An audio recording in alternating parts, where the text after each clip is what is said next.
Okay, here we go. This is part three, getting some exercise terminology that you need to know again for the midterm and for practicing OTs. Need to know kind of a common language around exercise. Isometric. What does isometric exercise mean? It's kind of a misnomer. A lot of students always get confused around this, especially on exam questions. The key thing with isometric, there is no joint movement when you're doing an isometric exercise. Again, there is no joint movement when you do an isometric exercise.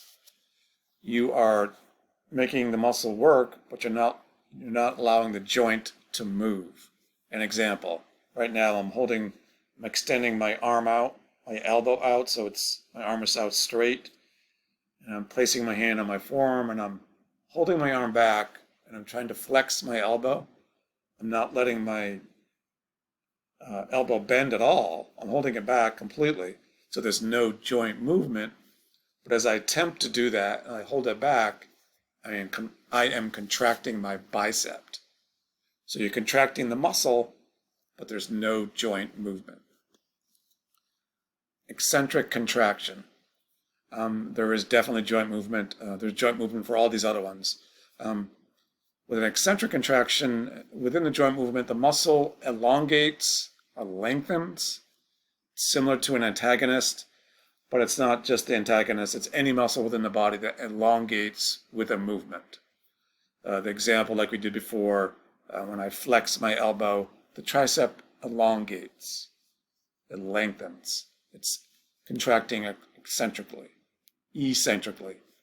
Concentrically, C-O-N, concentric, the muscle shortens. It's the opposite. So acts like an agonist. So when I flex my elbow, the bicep shortens and contracts. Concentric, contract, maybe it works. Eccentric, you need to make an acronym around that, I'm not sure. But eccentric, the muscle elongates, lengthens. Concentric, the muscle shortens and contracts. Closed chain movement. In the closed chain movement, the distal part, the hand or the foot, usually is fixed, usually on the floor, while the rest of the body moves. Think of knee squats. Your feet are fixed on the floor as you go up and down. A lunge the same way. A pull-up, your hands are fixed on the bar as you pull yourself up. Push-ups, your hand and feet are fixed on the floor, the distal part, as you go up and down. Open chain is the opposite of closed chain. The distal part of the extremity, distal part of that kinetic movement, link movement, is free during the movement. It's not touching the ground. A great example is knee extension while sitting. As I do a knee extension here, my foot is not fixed on the ground. It's going up and down. Here's some images around these different kinds of contractions. The concentric contraction. This bicep is shortening here. In an isometric contraction, this is isometric, so there's no joint movement at all. He's just holding himself up there. He's not moving his joints, he's just holding himself in place, and as he does that, he is working all these different muscles. Eccentric contraction, the bicep lengthens. He is extending his elbow, his bicep lengthens. And I think you could say, I think this is the lats. The latissimus dorsi is lengthening as well. So it's not just the bicep, it's this whole upper body that's really lengthening out as he comes down. And here we go again, the isometric contraction. Isometric, there's no joint movement, just holding it in place, just contracting that muscle. Concentric, we're flexing, shortening the bicep.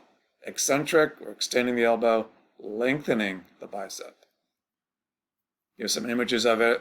Here's a concentric, we're talking about the bicep contraction, and an eccentric contraction, the opposite, lowering down the kitty. Here's a classic closed chain movement.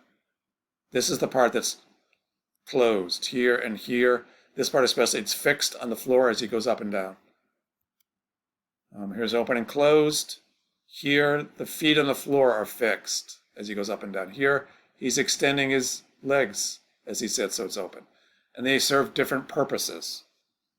But this one, keeping his feet fixed on the floor as he goes from sit to stand, he's really engaging his knee extensors, these muscles, get the tracer thing, these muscles in the back of his calf, right here, his gastrocs. He's engaging them with this particular movement. With these, he's not using the gastrocs at all. He's focusing on his quads and his hamstrings. Examples of exercise terminology. When would you use an isometric contraction over a concentric contraction? Give an example. So we know in isometric, there's no joint movement at all, but we are contracting the muscle. We know with a concentric contraction, we're contracting, shortening the muscle. I would think an isometric, in some cases, it could be a really good exercise to use. The person just had surgery and they can't move their joint. Let's say they just fractured their elbow. They come to see you in the clinic, and the doctor says, I don't want you to move that joint at all. Isometric contractions are okay. So you would hold them out, not letting them bend their elbow at all, and you would have them push into your hand, and you can feel that bicep contracting. So you're working the bicep. You're getting the bicep stronger, even though you're just letting the actual elbow joint heal. When would you use an eccentric contraction over a concentric contraction? Eccentric contraction, I would think more for stretching. She's kind of, in this image, she's kind of stretching out her arms here, her triceps, even her, definitely get a good concentric contraction of her triceps, stretching out her triceps, stretching out her trunk too, I would think. So eccentric contraction would be good for stretching, gaining more motion. Concentric contraction would be good for strengthening, improving the strength of a particular muscle. When would you use an open chain over a closed chain? Give an example. Again, I go back to this. This is a good example. You'll be doing this a lot to work those lower body muscles, the calf muscles versus not working the calf muscles.